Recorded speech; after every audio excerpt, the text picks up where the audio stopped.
Anthony, I don't know if you saw, but our NWO tier list that blew up, and Like I Vince was McMahon's thinking limo.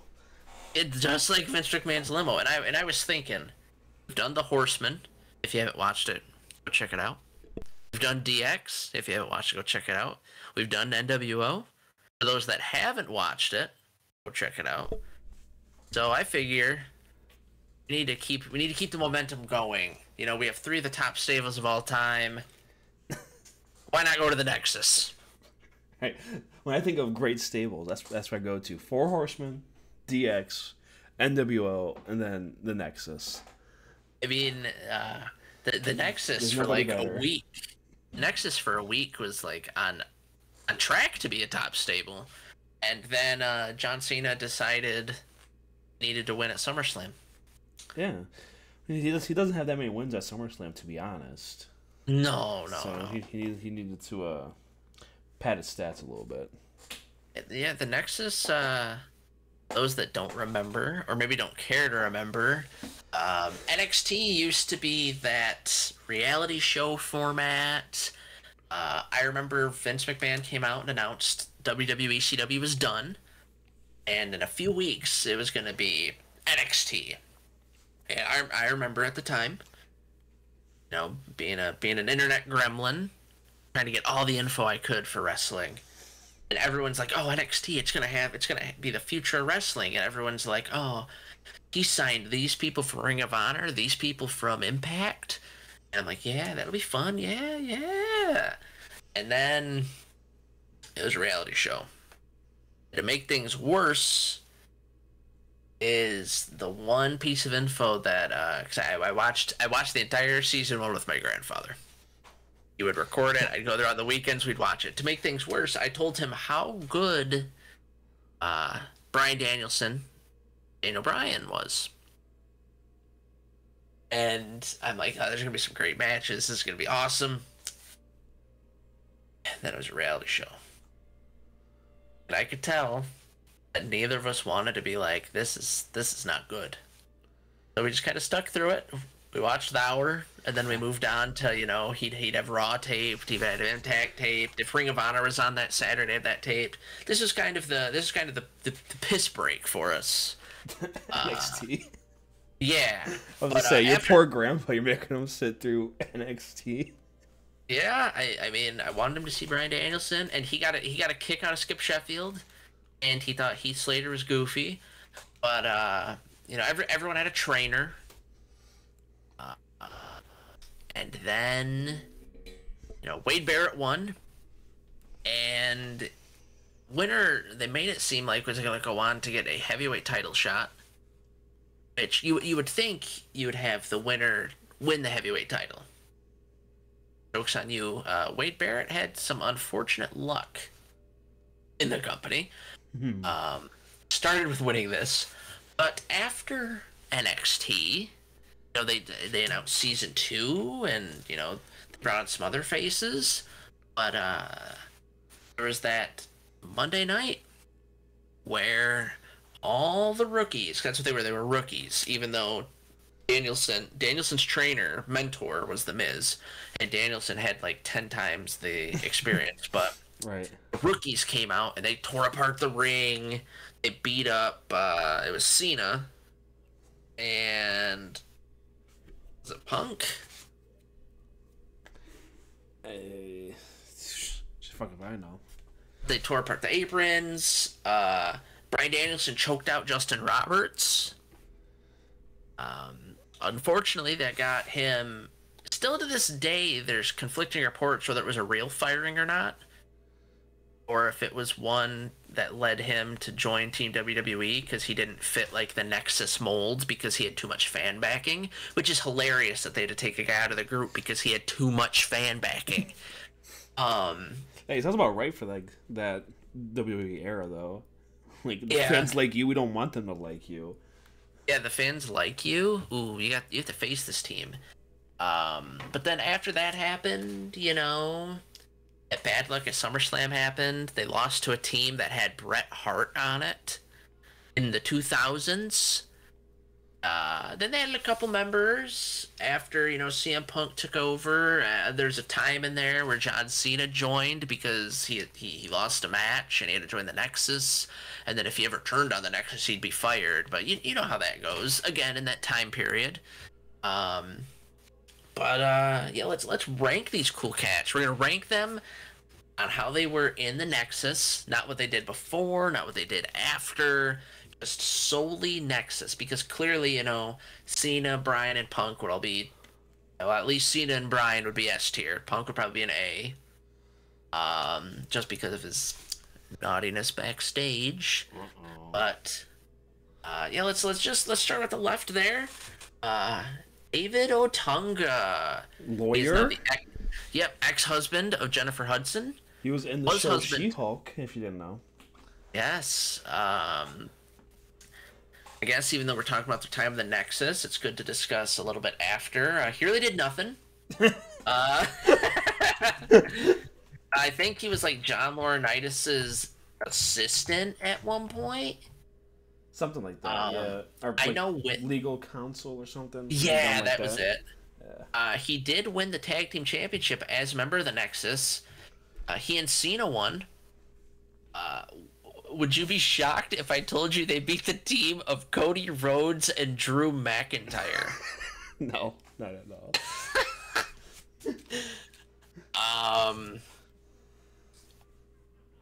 Yeah. Otunga was with the Nexus from its beginning to when it eventually disbanded. That doesn't mean he deserves an S or an A. That no part of Otunga's career deserves an S or an A. Just for being consistent, and a running theme from last time, we're gonna give him a C for consistent. I was thinking about giving an S for She-Hulk. he tried sleeping with She-Hulk and. Did he? Yeah, they went on a date or something. Now we've got the recently passed Wyndham Rotunda. At the time, he was Husky Harris. One thing that you'll notice, these NXT shows have great names. I still don't know why he became Husky Harris. I mean, he could have just stayed Wyndham Rotunda. I mean, even if they didn't want to keep him at that, just the name Husky Harris sounds like something you'd call, like, a Little League footballer.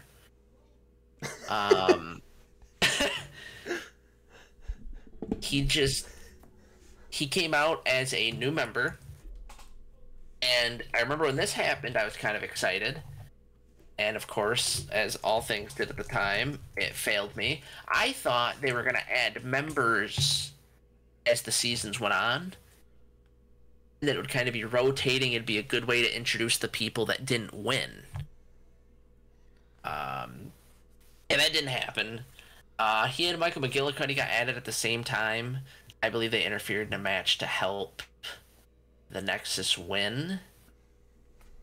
I don't exactly remember. Let me do a little. Yep, they interfered to help someone win. He was only in it a little bit amount of time.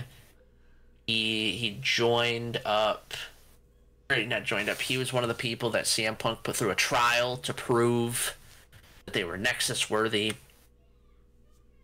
Husky didn't really do a lot. He was kind of the muscle for the group.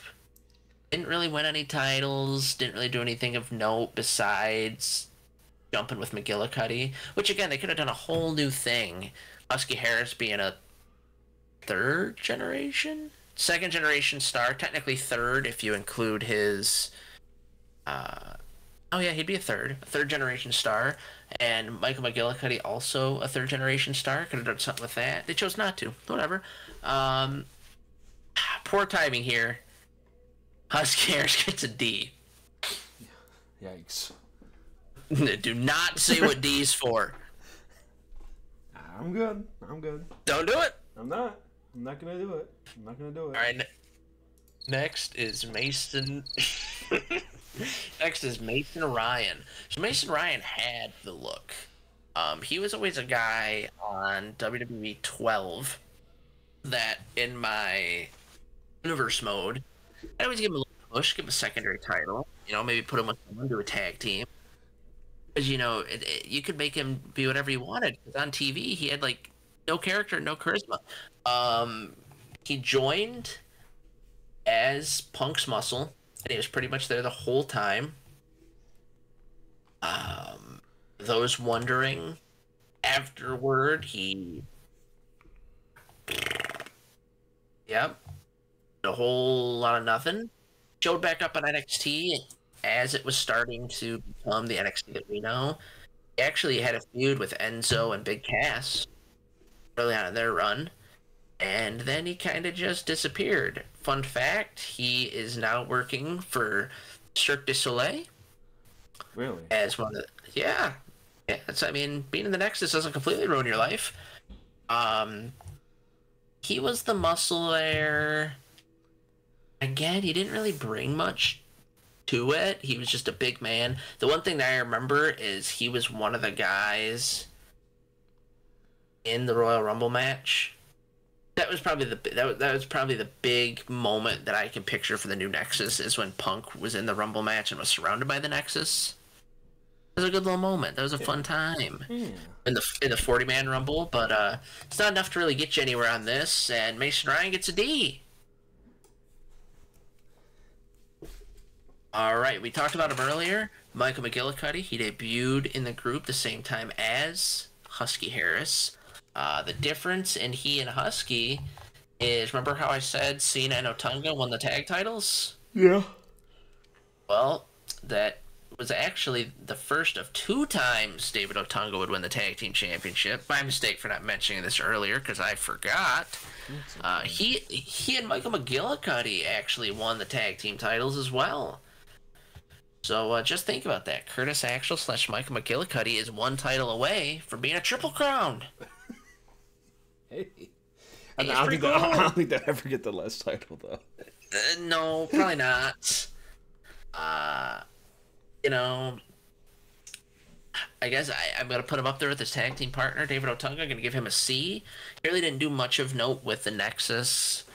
But again, debuting with Husky as he did, winning a tag title. There's not a lot that you have to do in this group to impress. That's pretty impressive. I guess it wasn't really the genesis of McGillicuddy, was it? No. No. Next, we've got that, what do you call himself? The corn-fed meathead. Skip Sheffield, better known to fans of wrestling, not of him, as Ryback. He was the muscle originally of the group.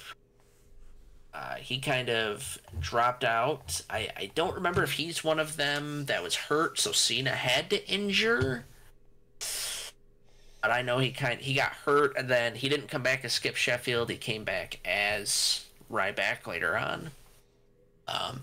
He's always one of those what ifs. I think if he would have stayed around a little longer, then there's a chance the Nexus could have lasted and been a legitimate threat. But what are you gonna do? Wasn't really there a whole long. He was there about 2 months. And for that, Skip Sheffield, even, you're a little turd. You get the D tier. D for dumb as fuck. Next, we have Darren Young. Also there briefly. He is one that Cena took out. For those that don't know, when Cena lost the match, he lost the match, and because of that, he ended up having to join the Nexus. And he went on this rampage of trying to take out Nexus members one by one. Darren Young was one of them he did it to. Darren Young was kind of, I don't know if you'd agree with me on this, he was kind of seen as kind of the little bitch of the group. Because Gabriel and Slater were the tag team, Sheffield was the muscle, Otunga was the brains, Barrett spoke, Michael Tarver, people forgot existed. Darren Young was kind of just the bitch. In Nexus, the big thing that I remember, it wasn't even when he was a part of Nexus, just when he was on NXT. He was CM Punk's youngling, and that's when Punk was doing the Straight Edge Society, and he wanted him to cut his hair, and he wouldn't do it. Wouldn't shave. Again, nothing really of note in the Nexus, so we're gonna keep filling that D tier. Nothing that deserves an F. An F tier? No, he's a D. He doesn't deserve an F. Oh, okay. And no, nobody deserves an F yet. Next, we have the future one-man band, Heath Slater. You got kids, man. Does he have kids? No. He was actually tag team champions while in the Nexus with Justin Gabriel. They actually beat John Cena and David Otunga for the titles. I think he was always consistent. Didn't really do a whole lot. He did what he could with his character. He was always there. Him and Gabriel were kind of front and center with Wade Barrett. So I'm gonna put Heath Slater in the B tier. Hey.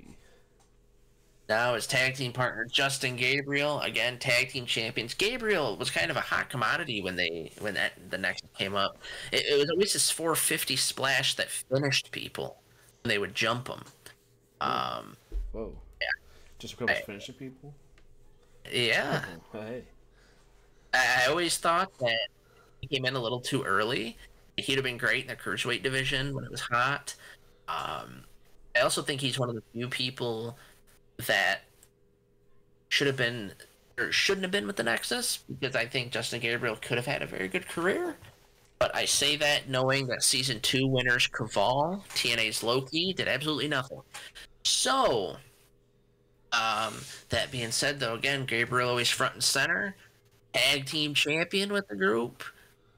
I go to the B tier with Heath Slater. I know I said earlier no one deserves an F tier. Michael Tarver. His gimmick was that his dad trained with Mike Tyson. His gimmick was that he punched people. Yeah. After the Nexus, I mean, I know we're just talking about the Nexus, but after the Nexus, Michael Tarver did dick. He did nothing. Because of his injury, they had to add Husky Harris and Michael McGillicuddy. I'll be honest, I watched a lot of Raw at this time, and even though Michael Tarver was with the group through October, so he was in it longer than Skip Sheffield, Darren Young.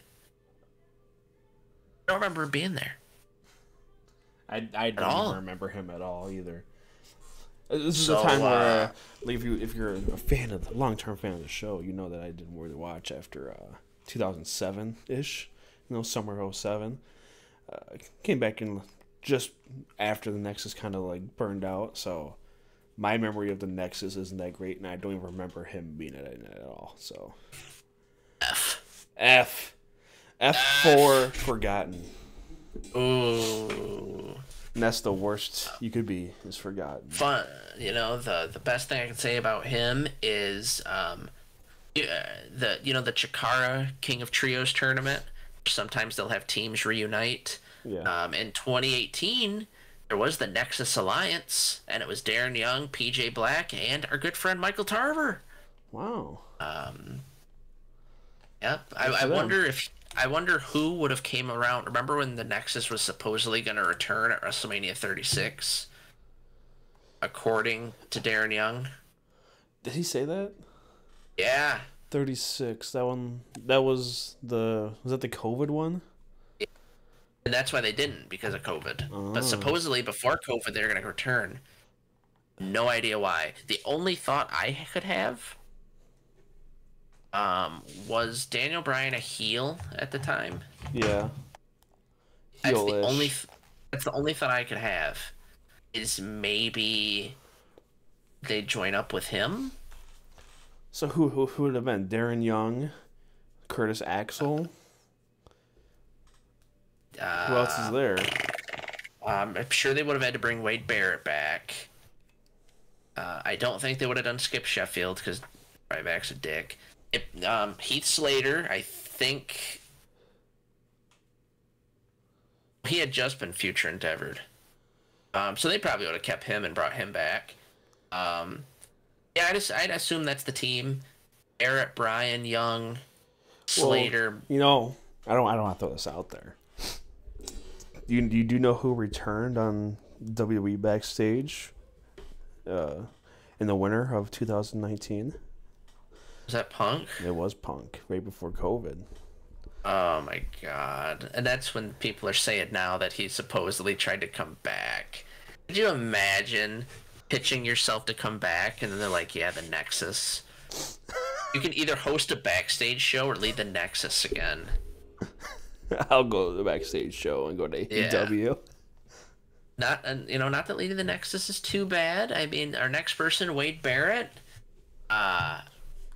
Great guy. He looked real good as the leader. They were devastating. They took out a lot of people. As I said, that first night it was Cena, and it was Punk, Luke Gallows, Jerry Lawler, Matt Stryker, Michael Cole, Justin Roberts, the Timekeeper. They eventually took out, Bret Hart, Ricky Steamboat, Dusty Rhodes, Sheamus, Edge. Took out a lot of people. Too bad they couldn't win that SummerSlam match. Too bad. Wade Barrett did have a pretty good feud with Cena and Orton during this time. He unfortunately didn't win any titles in this era. And after the Nexus, he led the Core, which was like a poor man's Nexus. He did get kicked out by Punk. He kind of looked stupid because Barrett fired Cena from the Nexus, and then Cena would show up, as the ticket holder. Probably the biggest thing against the Nexus is that when Slater and Gabriel lost their tag titles, they lost it to Santino and Kozlov. So, yeah. And that's how Cena came back in, actually. Cena cost them their titles, and he said, the only way I'll stop is if you rehire me. Really? Yeah, so then he brought him back. That's when Cena beat him at TLC and dropped those 23 chairs on him. So Barrett just kept getting buried and buried. But you know what? He's not going to get buried in this. Wade Barrett is going to be my one of two Nexus A tiers. A little foreshadowing here. Yeah. Now we've got John Cena, the unlikely Nexus member. I mean, he brought a little life to the group, but that's not saying much because he's the one that killed the group. So, yeah. Like I said, he effectively buried the Nexus. To get out of kayfabe here a little bit, the SummerSlam match that I keep talking about, it was the members of Nexus against Cena, Bret Hart, Edge, Chris Jericho. I guess I should bring the actual match up. I want to say R-Truth. Yep. John Morrison. And it was going to be the Great Khali. But then it was the returning Daniel Bryan. And according to Edge and Jericho, the original plan was to put Barrett over and have Nexus be legitimate threats, with Edge and Jericho being the last members of Team WWE to be eliminated by Barrett. But Cena refused to lose to the Nexus and changed the finish. A lot of people have said that this led to the group being crippled. I agree. After this is when the misfortune struck. They ended up kicking out some members. The reason Darren Young got kicked out is because he lost the next night on Raw, and if you lost, you got kicked out of the group. Then Skip Sheffield broke his ankle a little bit of time later, and Michael Tarver got hurt, and it was the beginning of the end. I'm going to put John Cena, though, for his time in the Nexus. Remember, his time in the Nexus. An F. John Cena. F tier. Dun, dun, dun. Now next, it seems like this podcast, this YouTube channel, just can't get away from this man. CM Punk. Every time. as I said, he actually led the new Nexus. I think they were trying to inject a little bit of life into it. It was ambiguously talked about that there was new management for the Nexus, and of course they got all the dirt sheets talking. Who's it gonna be? Who's it gonna be? Turned out to be Punk. Punk made it the new Nexus. Gabriel, Slater, and Barrett. Well, he kicked Barrett out, and then Gabriel and Slater left the group to join Barrett in the core with Ezekiel Jackson. So it was Harris, McGillicuddy, and Otunga who completed Punk's initiations. I forget who did what, but I know one he just beat the shit out of with a kendo stick. He's a good leader. I enjoyed it. Him winning the WWE title, he's still a member of the new Nexus, still leading it. But it was their last night of existence. It was kind of just dropped. I said I'd have another A tier. It's got to be CM Punk. A for asshole. Now, Daniel Bryan. I am surprised his career was not crippled by NXT. I'm surprised his career is not crippled by feuding with Michael Cole. I am surprised his career is not crippled by being fired because he choked out Justin Roberts. Daniel Bryan was a part of the Nexus for one night. He choked out the announcer. You know who the smartest Nexus member is? The guy who makes an impact and leaves before the Nexus crumbles. Put Daniel Bryan in the S tier. Hell yeah. S for strangleholder. But, I mean, there you have it. Until they come back again. S for saving his own ass by getting kicked out of the Nexus. Until Wade Barrett leaves the announce table. Until CM Punk comes back to WWE. This is your Nexus tier list. Are you shocked by any of these? No, not really. This is part of where I would put them all, just based on my memory. I probably would have put Skip Sheffield in the F just because I don't like him. Well, no, we don't like Ryback. Oh, whatever. They're different. He's a corn-fed meathead. He's a big dumb fucking idiot. That's what he is. Yeah. If there's any other suggestions for tier list we could do, I mean, we've talked about maybe doing Dungeon of Doom at some point, Bullet Club, Ministry of Darkness, Corporation, maybe even the Dudley family. Big Dick Dudley is an S tier. Calling it out. Just drop a comment. Let us know. I mean, apparently you guys like this kind of content. So, keep on watching, keep on liking. We also have a podcast, by the way. I know you just tried to end it. We have a podcast. We linked in the description. You also listen to it on Spotify. That's where all of them are. Only a couple of them get uploaded to YouTube when we do them. But it's kind of like these, where it's just our banter back and forth. We make fun of people that, and if they saw us in real life, should probably kick our ass. The average wrestling podcast. Right. I'm a little more involved in those ones. This is more of a Logan tier list. So maybe one of these days I'll do my tier list and Logan can react to them. Ooh. I gotta figure out what I do, but we'll do it. Yeah, so that's our podcast. Thanks for watching.